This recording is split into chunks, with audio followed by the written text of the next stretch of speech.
Good morning, everybody in the United States, or good afternoon in Europe. This is Yo Seal at Lawrence Berkeley National Lab. It is my pleasure to introduce you to Ryan Weiser, Senior Scientist here at Lawrence Berkeley National Lab. And Ryan will talk in a little bit about a recent publication of us at the Lawrence Berkeley National Lab entitled Forecasting Wind Energy Costs and Cost Drivers, What Do the Experts Say?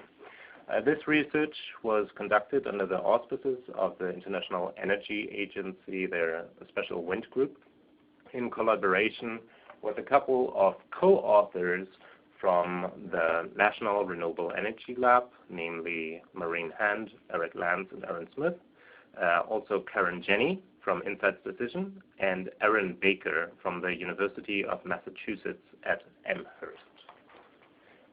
Overall, the content of today's presentation is going to be an outlook on possible cost declines and technology drivers that enable such cost declines of the international wind energy industry. The survey had a global outlook, although there is somewhat of a concentration on Europe and the United States. We've asked 163 experts, international renowned experts, about their opinions, and are today reporting to you some of the insights that we've gained from our survey of them. Overall, this work was funded by the Wind Energy Technology Office, the Office of Energy Efficiency, and the Renewable Energy Office of the United States Department of Energy, and we are very grateful for their support. So at the beginning, I would like to go over a few webinar mechanics. Overall, the audio is only streamed over the internet via readytalk.com. In case you do run into technical difficulties, the ReadyTalk support people will be able to help you. You will be placed throughout the webinar in a listen-only mode, and please use the chat box should you have any technical difficulties hearing us, and also use that chat box in order to submit any kind of questions that you may have. After the presentation, we'll have a question and answering session, and so please use the chat box for that, and already make use of it throughout the webinar already. The webinar itself and the Q&A session will be recorded and can be viewed afterwards on our website, that is emp.lbl.gov/IEA Wind Energy Expert Survey. And this survey presentation here is just a small part of our overall outreach efforts.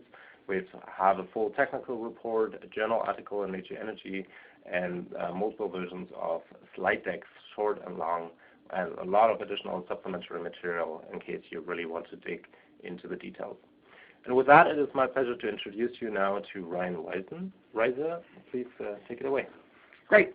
Thanks, Yo. And again, good morning, or indeed good evening, depending on what time zone you happen to find yourself. It is a pleasure to be here to provide a pretty quick summary of our recently published work, as Yo mentioned, focused on wind energy technology advancement and cost reduction potential. In this case, using a somewhat unique approach, a so-called expert elicitation survey, in which we sought the opinions of 163 of the world's leading wind energy experts. As for the structure of the presentation, I will begin with a number of slides that help kind of motivate the rationale for the study that I'll be talking about today, and also to get all of us up to speed in terms of historical technology advancements and cost reduction in wind energy. I'll then turn to a discussion of our survey approach, of course, the core results from the survey, and end with some brief conclusions. As Yo also mentioned, we do have a couple of different documents for those of you who are gluttons for punishment and would like to learn more than we will summarize today. There is the Nature Energy article, a read-only link also provided on this slide to that article. That's a relatively short summary of the survey results. And then we have the more extensive full set of results in the full report, the link for which is also listed here. So let's start with a little bit of background and motivation. I will run through these slides rather quickly, but I do want to make sure, again, that all of us are kind of at the same level of understanding in terms of historical cost reductions and technology advancements in the onshore and offshore wind sectors as a way of helping to motivate and frame the survey results that we will get to shortly. So as I'm sure all of you or most of you are well aware, wind deployment on a global basis has increased dramatically over the last number of years. Wind energy currently represents about 4% of global electricity supply, and of course far higher proportions in a large number of countries. That growth has been motivated in part, of course, by governmental policy at the national or state or provincial level, as well indeed as at the international level. But in addition to policy motivators, historical technology advancements and related wind energy cost reductions have been a significant driver as well. And of course, that's really the focus of today's presentation. Let me provide just a little bit of kind of some examples of some of those technology advancements and cost reductions that we've seen historically, both for land-based or onshore wind technology as well as for offshore technology. The first couple of slides focus on the U.S. This first slide demonstrating that wind technology deployed on land in the U.S. has indeed been quite dynamic. And in particular, in the upper graph, we see long-term growth in the nameplate capacity of wind turbines deployed in the U.S. We see some long-term growth in the average tower height or hub height of those turbines, and especially we see significant recent increases in rotor diameters, or effectively blade lengths, from wind turbines. As a result of rotors scaling faster than megawatts of capacity, we've also seen a significant decline in the average specific power of turbines deployed in the U.S. market. That's what's shown in the lower right-hand side of this particular slide. The specific power is simply defined as the megawatt rating of a turbine divided by the swept rotor area. And again, you can see in the U.S. market significant historical declines in specific power. As a result of all of those trends, but also other types of technology advancements, we have seen significant growth in the performance of wind projects in the U.S. over time, as signaled here by the average capacity factor of those projects cut by commercial operations date.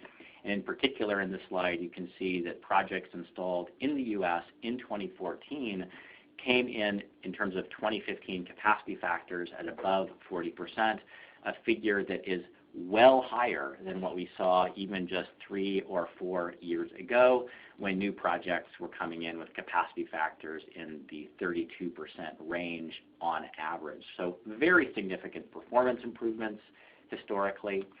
In addition to that, though these trends are a little bit more mixed over time, we also see significant decreases in the installed cost, or CapEx, of wind projects in the U.S. market as well, at least over the long-term time frame, though again there are variations from year to year as illustrated in this graphic. As a result of those trends, increased performance and lower installed costs, it should come as no surprise that power purchase agreement prices have also declined in recent years. And indeed, those power purchase agreement prices, especially in the interior windy part of the country, are now coming in at roughly 2 cents per kilowatt hour. Now, to be clear, that 2 cents per kilowatt hour is only plausible as a result of the production tax credit, which buys down that cost to a significant degree.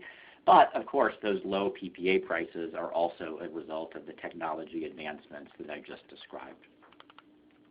Of course, the U.S. market is not alone in witnessing significant technological advancements, both onshore and offshore. Data from IRENA, for example, as shown on this slide, demonstrates that on a global basis, we're also seeing significant reductions in the upfront CapEx, or capital cost, of wind projects from the early 1980s through the present, and similarly seeing significant increases in capacity factors on a global basis as well.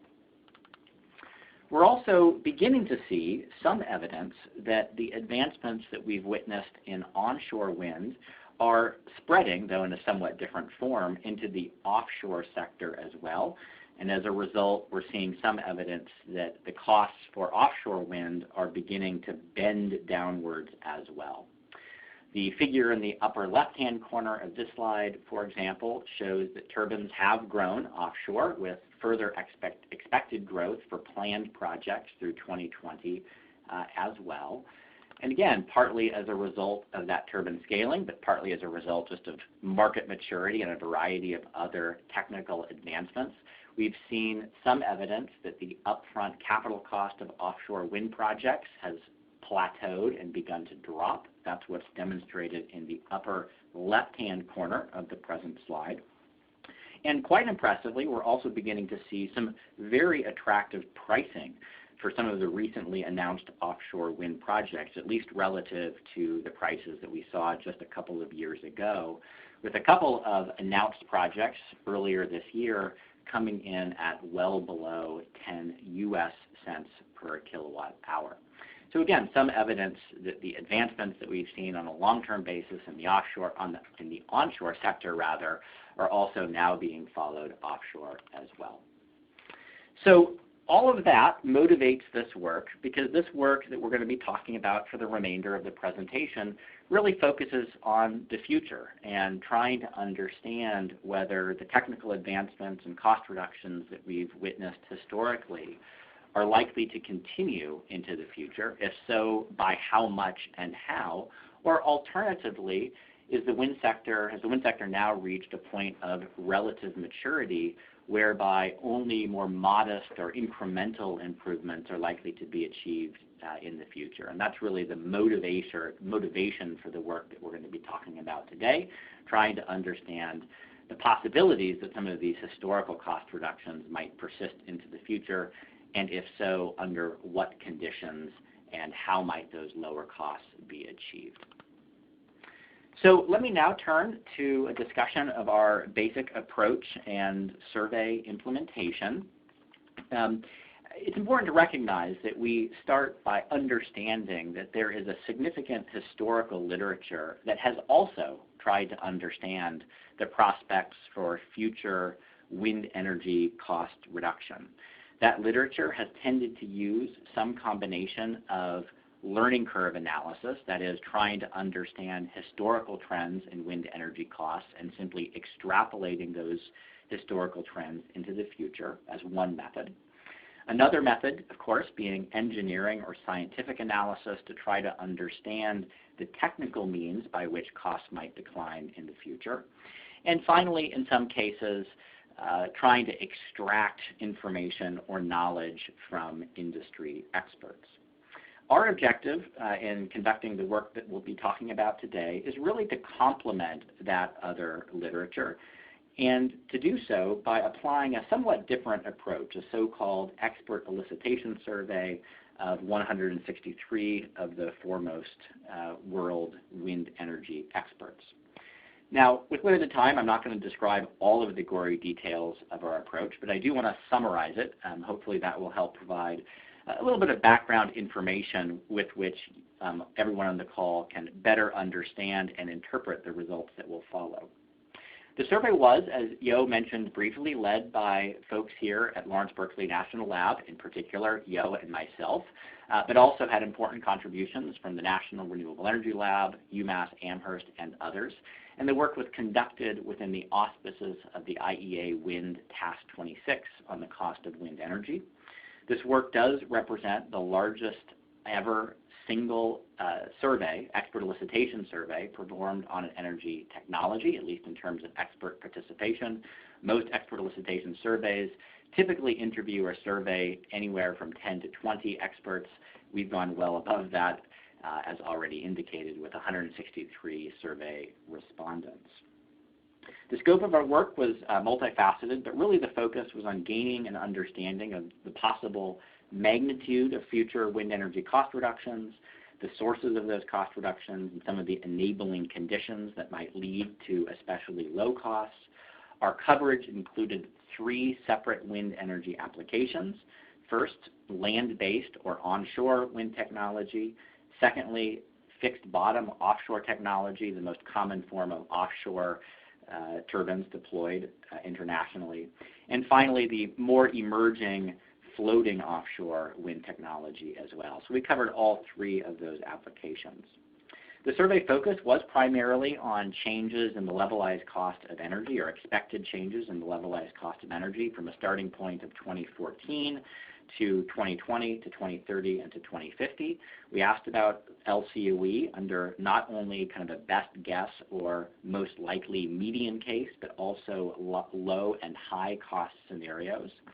And for 2014 and 2030, we asked our experts to build up the LCOE from the 5 components that impact that LCOE: CapEx, OpEx, capacity factor, cost of finance, and project design life.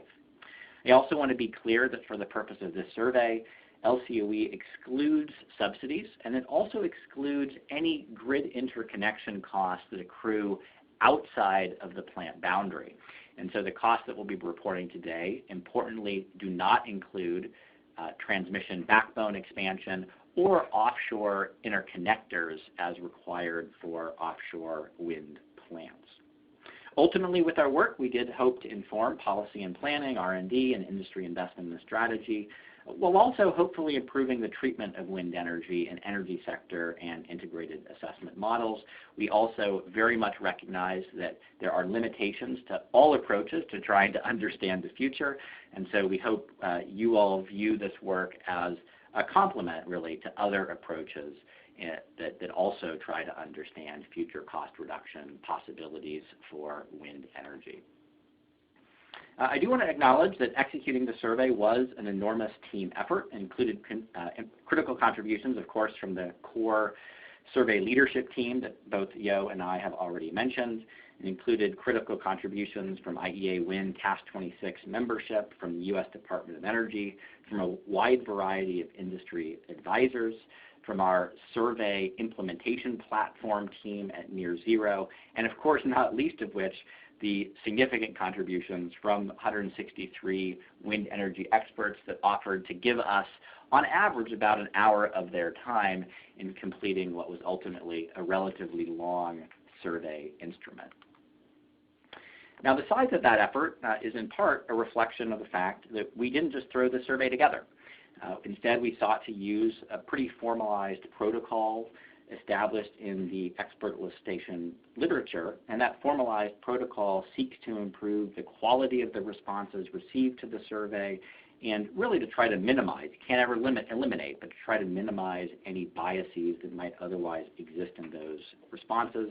I won't describe those formalized protocols here in the interest of time, but the ultimate objective, again, was to ensure that we really just kind of dotted all of our I's, crossed all of our T's to make sure that the results of our survey-based effort really could complement other tools that have also been used to try to understand future wind energy costs.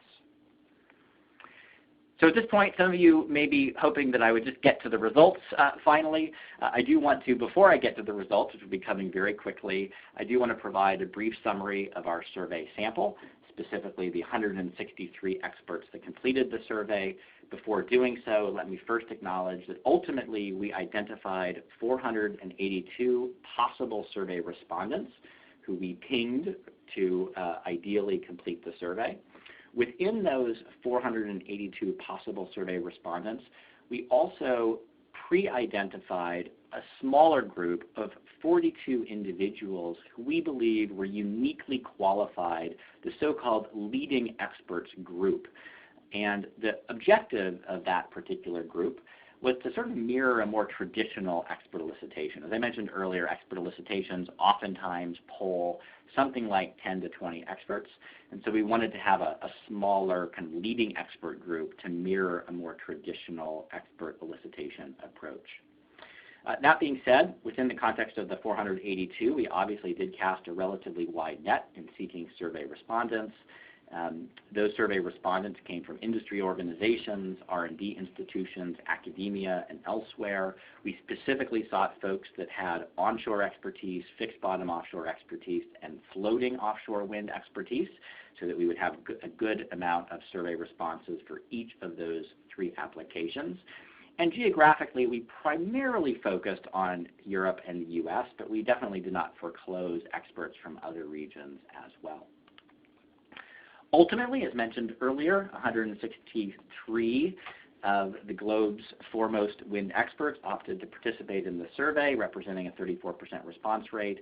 Among the 163, 22 hail from the leading expert group, representing over a 50% response rate for that group. You can see in this slide, if you looked at it carefully, which I don't imagine many of you will in the amount of time I will be spending on it, that the experts represent a pretty broad spectrum of the full wind energy ecosystem. The experts do hail primarily from North America and Europe, though, as mentioned earlier, a number of our experts also expressed strong knowledge of Asia, Latin America, and to a much lesser extent, the Middle East and Africa. Our experts cover all three of our applications, though not surprisingly, a smaller number of folks opted to answer questions about the more emerging floating offshore wind technology. Our experts include those with cost expertise on the one hand and those with technology expertise on the other. And again, we have a broad spectrum of organizational types, a variety of folks, of course, specifically within the private wind energy industry, but a good number of university professors, nonprofit organizations, government agencies, and those involved in public R&D. So good cross-section of the industry as a whole. Okay, so finally, what did we find with the survey? So really the remainder of the presentation will focus on the survey results, but hopefully to this point you've gotten a little bit of information on historical cost reductions in which to help frame these results, and as well a little bit more information on the nature of the survey, how it was designed, and the types of questions that we were seeking to ask in the course of our effort. So what did we find? Well, starting first with our survey respondent expectations for the so-called median scenario, the scenario that is the most likely or best guess cost forecast for the future. On this slide, we show that our median expert anticipates sizable reductions in the levelized cost of energy of wind energy across all three wind applications relative to expert-specified 2014 baseline values. So in the onshore wind sector, for example, you see an expectation for our median respondent of 10% reductions in LCOE in the 2020 timeframe, growing to 24% in 2030 and 35% in 2050. Moving to fixed bottom offshore wind, you can see somewhat more sizable percentage reductions in LCOE, maybe not surprising given the less mature state of the offshore wind sector. For floating offshore wind, the important thing to note here is that we're comparing floating offshore wind LCOE to a 2014 baseline for fixed bottom technology. And so what this slide shows is that our experts on average anticipate that floating offshore will remain a little bit more costly than fixed bottom offshore in the 2020 timeframe, but that will then subsequently decline substantially over the course of the 2030 to 2050 time period. Now, to be sure, there is significant uncertainty in those median scenario estimates. This slide, for example, shows not only the results for the median expert response, the same blue line that I presented earlier, but it also shows with that blue cloud on these particular graphs, the range between the first to third interquartile of our experts. So that blue cloud represents, in effect, the 50% kind of central tendency across all of the experts. And what's demonstrated here is that certainly our experts as a group anticipate significant LCOE reductions across all three wind energy applications into the future. But there's also a decent amount of disagreement among those experts on the exact magnitude of those declines. Now, at least some of that uncertainty might be explained by respondent characteristics. I mentioned earlier that we polled folks from a number of different regions around the world, that we polled folks within the private sector as well as within the public sector. And so it's interesting to understand any systematic differences that exist among those various expert groupings. And importantly, we actually find a considerable amount of agreement among those groups, with one notable or especially notable exception. Before getting to the exception, though, let me acknowledge that those experts that express knowledge about North America largely expect similar levels of LCOE reduction in the future as those respondents that hail from Europe. They may have different starting points from a 2014 perspective, but experts from across the globe generally tend to have similar expectations, at least on an average basis, regardless of where their expertise lies. We also found a significant amount of agreement between those who reside within the private sector wind industry and those who instead reside within public sector R&D institutions. They also had relatively similar views about cost reduction potential into the future. The single largest exception to that commonality across our respondent groupings comes from our 22 pre-identified leading expert group versus the 143 other experts that were not pre-identified as being in that leading expert group. And what you can see on the slide that is showing on the screen now is that that leading expert group is systematically more bullish, more optimistic about LCOE reductions for onshore wind and especially for offshore wind in the 2030 and 2050 timeframes. There are a couple of other notable differences among the respondent groupings that I won't get into now, but again, the most significant difference comes from the leading expert group relative to the larger group of 143 other experts. Now, to this point, I've been presenting the results as percentage reductions relative to 2014 respondent-specific baseline values.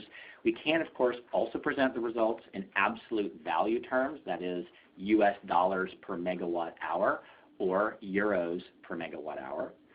In doing so, though, I want to be very clear and cautious in interpretation. Each respondent was capable of identifying a different 2014 starting point, and probably the best way of interpreting the 2014 starting point that is shown on this particular slide as being kind of a composite average across the globe, and especially between North America and Europe. Those of you who are familiar with U.S. wind projects will recognize that onshore wind projects today are coming in at around $40 per megawatt hour, benefiting from the low specific power that we have and the extraordinary wind resource in the U.S., and therefore achieving much higher capacity factors than is typical in Europe. And so I have to be a little bit careful in presenting results in absolute value terms when the starting point is kind of a composite or average of existing projects that include both U.S. and European projects. All of that being said, and recognizing that there is an important amount of caution to think about here, it is also important to recognize as a result of these findings shown on the screen today is that our experts do anticipate that on average, offshore wind projects will remain higher cost than land-based wind projects over time. That being said, you can also see a clear narrowing in the gap between the average cost of onshore and the average cost of offshore. In addition, focusing for a moment on the fixed bottom versus floating offshore wind technology, it is certainly true that floating offshore starts out at a higher cost point than fixed bottom offshore.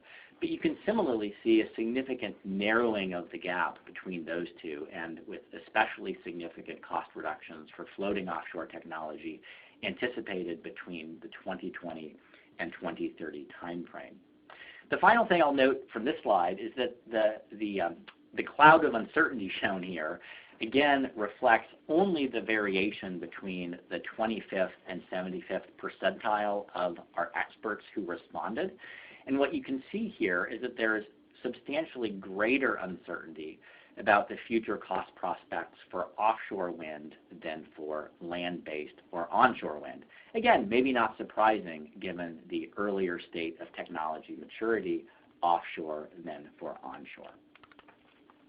Now, to this point, I have been focusing all of the results on the overall expectation of our experts for the so-called median scenario, the most likely or best guess scenario. But one of the hallmarks of expert elicitation comes in its attempt not only to solicit information on what might happen in the most likely scenario, but also to elicit probability distributions. All of us recognize that our ability to forecast the future and to forecast wind energy costs is quite limited, and so an important part of expert elicitation is to try to reflect and understand the range of possible future expectations. And so we asked for expert views not only on that best guess or median scenario, but also the 10th and 90th percentile, high cost estimates and low cost estimates, and that's what's depicted on the slide that is currently showing on the webinar. And those results, again, as I kind of furthering a comment I made earlier, illustrate the considerable uncertainty in future wind energy cost expectations.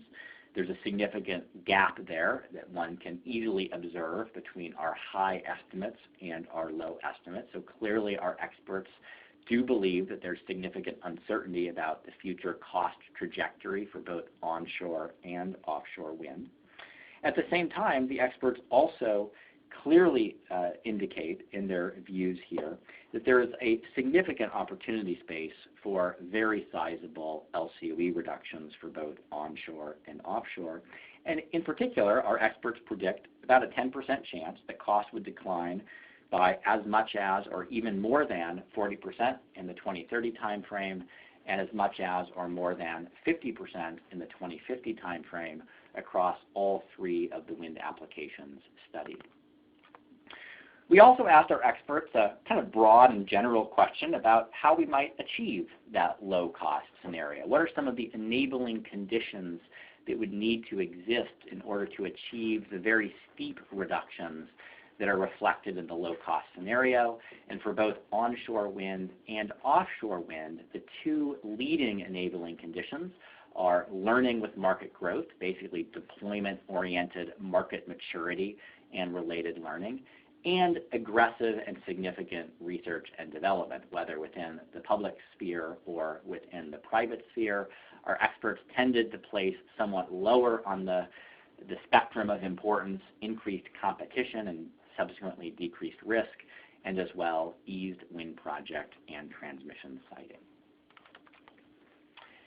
Another really important feature of the expert elicitation came in trying to understand how those LCOE reductions might be achieved. In particular, how might, for the purpose of this particular slide, the median LCOE reductions be achieved in the 2030 timeframe, reflecting the fact that the levelized cost of wind energy is affected by the capital expenditure upfront of wind projects, the so-called CapEx, the ongoing operating expenditures associated with those projects, OpEx, the performance of projects as measured by capacity factor, the cost of financing as measured by the weighted average cost of capital, or WACC, and ultimately as well the design life of the wind energy project. And so we specifically wanted to know from our experts not only to what degree they thought LCOE might decline over time, but how might we get there? How might we get there in terms of the combined influence of all five of those factors: CapEx, OpEx, capacity factor, project life, and weighted average cost of capital. So that is what is presented on this particular slide. There's a lot of information here. I'm not going to go through it in a lot of depth. But one thing that I want to very clearly indicate is that all five factors clearly matter, though the relative contribution of the factors varies somewhat by technology. For onshore or land-based technology, the most dominant factors include capacity factor and CapEx, as shown in the pie chart in the lower left-hand corner of this particular graph. For fixed bottom offshore, on the other hand, CapEx reductions and reductions in the cost of finance, or the WACC, are found to be the most important. And finally, for floating offshore wind, we see a more significant factor being capacity factor relative to fixed bottom offshore, perhaps reflecting an understanding that floating offshore wind technology can better access the world's best wind resource sites than can fixed bottom offshore wind, and correspondingly a somewhat lower impact from CapEx improvements over time.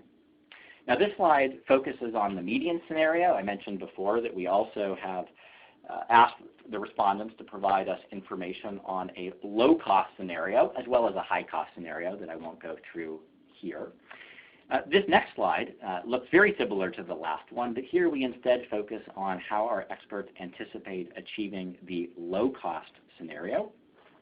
And here we see really greater absolute improvements across the board for all 5 of the components: capacity factor, project life, CapEx, OpEx, and weighted average cost of capital.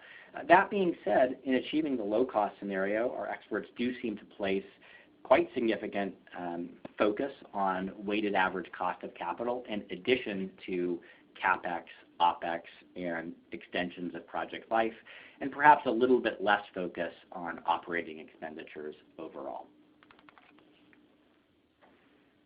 Now, those results that I presented, and especially the relative contribution of CapEx and capacity factor, are also consistent with our expert views on turbine scaling.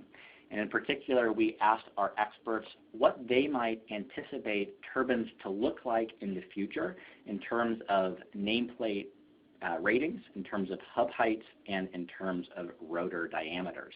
This first slide focuses on onshore wind energy and puts those survey-based results in the green on the right-hand side of the figure within the context of the historical scaling in all 3 of those same turbine characteristics that we've witnessed in the United States, at least, from 1998 through 2015.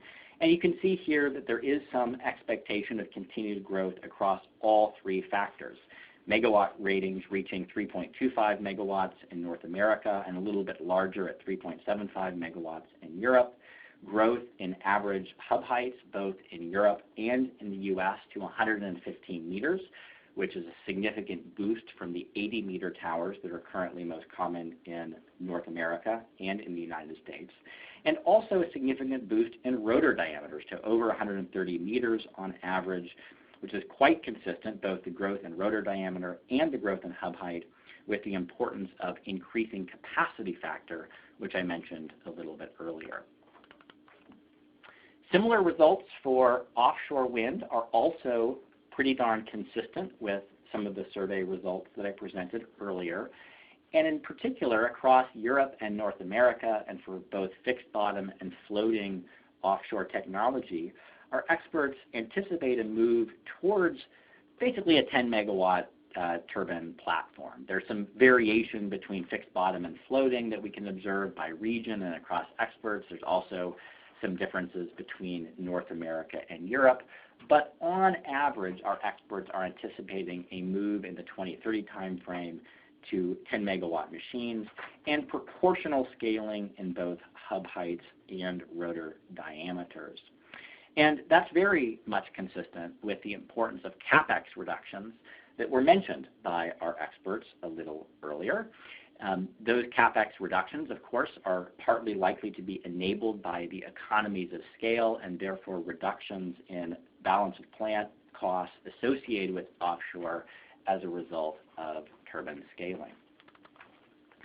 Now, of course, it's not just about turbine scaling. There are a variety of pathways to achieve LCOE reductions, not only through turbine scale.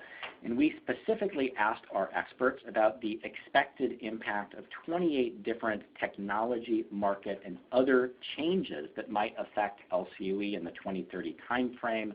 In this particular slide, we've simply listed the top 5 among those 28 factors that our experts identified as LCOE reducing drivers for both onshore, fixed bottom offshore, and floating offshore wind. What you can see here is that for onshore wind, yes, increasing rotor diameters, rotor design advancements, and increased hub heights are all viewed as being quite important. Clearly, turbine scaling is found to be and anticipated to be a significant driver for LCOE reductions in the future. But our experts also identify financing cost reductions and improved component durability as important factors in potentially reducing the LCOE of onshore wind. Turning to offshore, again, turbine scaling is a recurring theme across these top 5 impact factors, but so too are foundation and support structure design, reduced financing costs, component durability, installation process efficiencies, and several other factors as well, as illustrated in this slide. So at this point, I've largely presented, at least briefly, all of the core results from the survey. To end the presentation, I want to put those survey results within the context of the broader literature. As I mentioned earlier, we very much hope that these survey results can be thought of as complementary to the broader literature that has looked at potential cost reductions for wind energy. And so I want to leave you with two specific comparisons with that broader literature. First, as shown on this slide, we can compare our survey results with 4 historical estimates of the past levelized cost of energy for onshore wind. And specifically, we can compare our forward-looking survey results with the single-factor learning rates associated with those historical LCOE data. And on that basis, we actually see a surprising level of agreement between our survey results in terms of the median scenario learning rate, which shows anywhere from 14 to 18% LCOE reductions with each doubling of cumulative installed capacity. Those survey-based learning rates are very consistent with the 10.5 to 18.5% learning rates that we've observed historically, at least based on the 4 historical LCOE trajectories that are depicted on this slide. So our experts are in effect anticipating that the future will look a lot like the past in terms of LCOE reductions. A second comparison we can make is to compare our survey results with the broader literature that has sought to forecast future wind energy cost reductions. And that's what's depicted on this slide. In particular, we show for both onshore and fixed-bottom offshore technology the results of the survey in terms of the high cost trajectory, the median cost trajectory, and the low cost trajectory. Those are in gray, blue, and red. And then we contrast that with 27 or so different estimates of the future cost of wind energy, each of those more lightly shaded gray lines. Now you can pore over these results in lots of different ways, but really the bottom line here is that our surveyed experts tend to be a little bit more bullish for onshore wind energy cost reductions than the broader literature. That is, that blue line in terms of our median LCOE estimates from our experts tends to be below a good number of the other gray lines in that figure. A little bit more bullish, a little bit more optimistic in terms of LCOE reduction over time. For fixed bottom offshore, really the opposite is true. Our experts certainly span most or much of the literature, but on average, the median view from our experts is a little bit more cautious than some of the other literature, as clearly shown in the figure on the right. So with that, and wrapping it up here before we open it for a few questions, I guess I'd like to make 4 sort of more general observations from this work.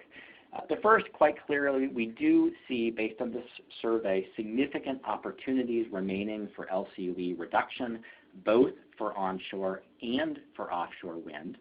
At the same time, we also see a very sizable range in those possible future outcomes, a range that's reflected in the expert-specific responses and the range of those expert-specific responses, but also uncertainty that is seen within the low, median, and high cost scenarios.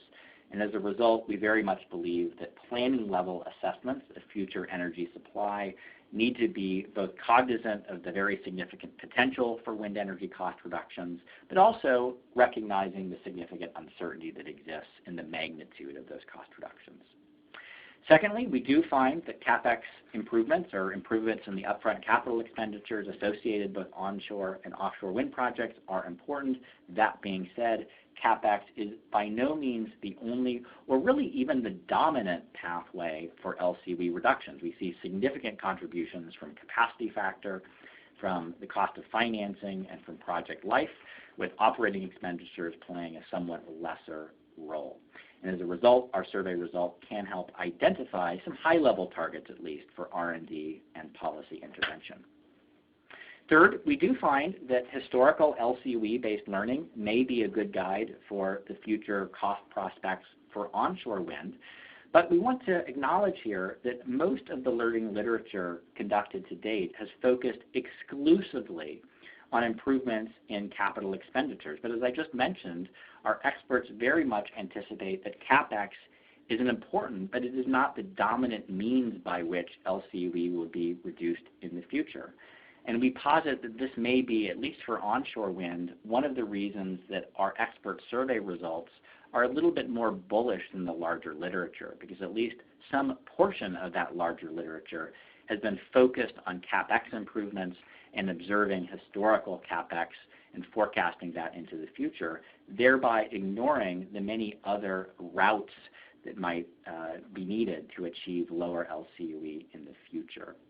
And finally, as a consequence of that, we do believe that if used to forecast future costs, learning rates would ideally be focused on LCOE, not focused on any of the individual components of LCOE, but instead focused on LCOE directly. And with that, we come to the end of the presentation with about 10 minutes for Q&A. I do and will leave this particular slide up in as much as is possible. So those of you who do want to reach out to me are able to do so, as well as the folks who are interested in getting more information on the survey results. You'll have access to some of those results at the links provided here. So with that, I will turn it back to Yo, who will moderate the Q&A session. Okay, thank you very much, Ryan. One question that we got in the very beginning was when we talked about the different futures that we envision, a low-cost future, a medium-cost future, and a high-cost future. What are we really talking about? Are we talking about particularly low-cost projects? To what extent are some of our numbers representative of really low-cost environments, such as the Midwestern United States, or do we talk more about broader averages? Yeah, that's a great question. And of course, you know the answer to these questions, Yo, so you could answer them too. So we wanted very much to focus on what's happening with the typical or the median project over time. And so in all of the charts that we showed, we are not trying to show or illustrate the range from lower cost projects to higher cost projects. Folks that are intimately familiar with the U.S. market know that we have a large volume of very low-cost projects in the U.S. Those in Germany know that those low-cost projects are not quite as prevalent in that market than ours. And so we wanted to abstract from the project specifics within which there is, of course, a very broad range, and instead focus more systematically on what's happening with the average or typical cost over time. And so we emphasize that to our experts over and over and over again in the survey. We can't, of course, warrant that all of our experts took that to heart in the execution of all of their answers, but we were really focused on average cost reductions or cost changes over time rather than project-specific ranges. Okay. One question that we got was about all the reductions in costs that we reported. We reported cost reductions, for example, of the cost of finance by 10% or 20%. And somebody was wondering, geez, what are financing costs if they go down by 20%? So maybe we can specify, was it relative or an absolute reduction in costs that we're talking about? Yeah, so those are all relative reductions. And so, for example, for onshore wind, many of our experts anticipated that kind of the starting point in 2014 was 10%. Now, experts could change that, but ultimately the starting point in 2014 was 8% kind of on average across all of our experts. And so the 10% reduction in finance cost does not mean finance cost going from 8% to minus 2%.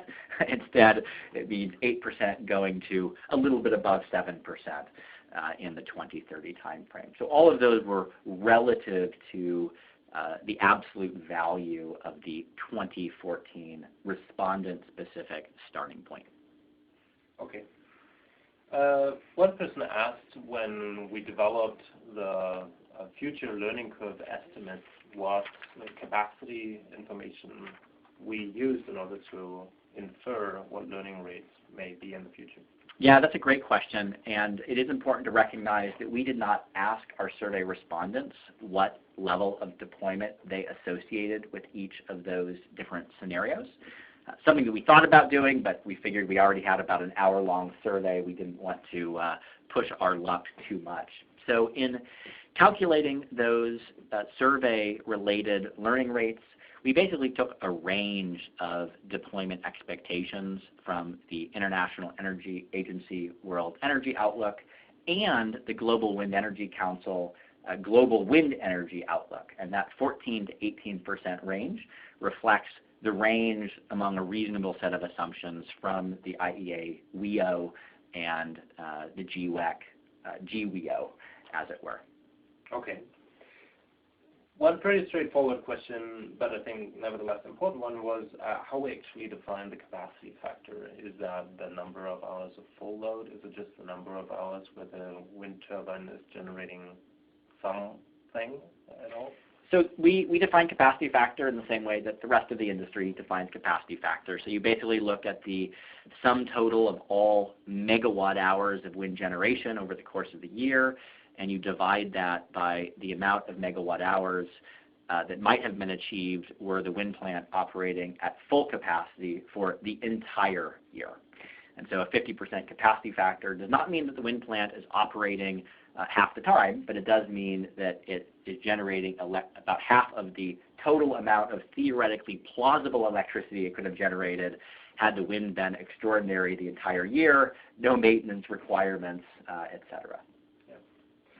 One question that was asked was touching on the relative bullish outlook of the leading group versus the large group, and wondered whether we may have any more information why they arrived in the end at such low LCOE values compared to the larger group of experts.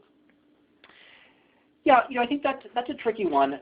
We do in the full report, and I won't go through the details here for the purpose of this webinar, but we do in the full report provide a little bit more information on, of course, the characteristics of that leading expert group, specifically who are they? Who are the individuals? We certainly provide that information in one of the appendices to the full report. We also provide a bit more information on, of the 5 factors that affect LCOE, CapEx, OpEx, capacity factor, et cetera, how do those leading experts view those 5 factors relative to the larger group? So we do provide a little bit more information there, but it sounds like the question is really more of a qualitative question of why is it that they're more bullish? And I think to that question, we just don't know. I think to some degree I was anticipating that they might actually be a little bit more conservative than the larger group. In the end, they ended up being a little bit more aggressive than the larger group. I think that that does provide, at least to me personally, a little bit of a signal that there are perhaps greater opportunities for cost reduction than our median survey respondent across the whole 163 set of respondents. But ultimately, we just don't know why that leading expert group happens to be a little bit more bullish, especially for offshore, but also for onshore. One person remarked that traditional energy resource planning studies have not really accounted for LCOE as a measure, but we used CapEx forecasts or other individual factors instead of really this LCOE measure.